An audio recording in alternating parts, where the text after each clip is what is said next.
le combat que l'on mène sur la conformité du bio européen par rapport au bio importé équivalent, c'est un combat qui ne concerne pas que la banane. La banane est plus exposée parce que c'est naturellement, c'est là où effectivement il y a beaucoup de bananes importées bio équivalentes en Europe, mais tous les fruits et légumes sont exposés, voire même la viande, le lait.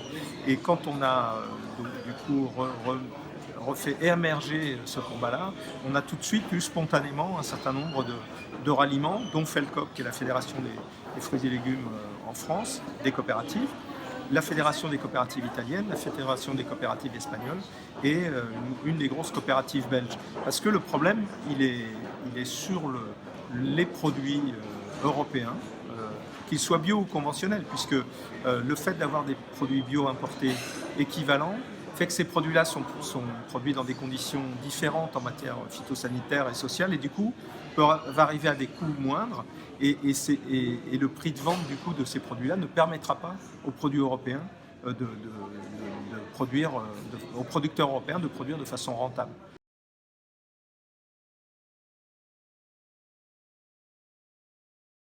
Les prochaines étapes, c'est de continuer à rallier effectivement un certain nombre de gens pour qu'il y ait une représentativité importante au niveau des producteurs européens, que ce soit des producteurs bio ou d'agriculture conventionnelle, qui portent le message par l'intermédiaire de leur État membre à Bruxelles, et puis qui portent le message directement à la Commission pour montrer la mobilisation de l'ensemble de l'agriculture européenne. Donc ça, c'est la première étape. Et puis effectivement, travailler à Bruxelles de façon concertée avec un seul message clair pour essayer d'infléchir les positions du trilogue et du coup d'emmener peu à peu aussi des parlementaires de tous ces pays-là pour que ces parlementaires agissent aussi avec leur État.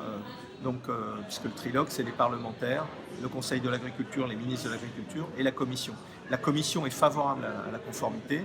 Un certain nombre de pays sont favorables à la conformité. Il faut qu'on emmène le maximum de députés. Donc voilà, ça passera par la mobilisation des agriculteurs, de leurs représentants, de leurs associations ou de leurs coopératives, et ensuite de leurs États et de leurs députés, voilà, pour essayer de faire infléchir la position.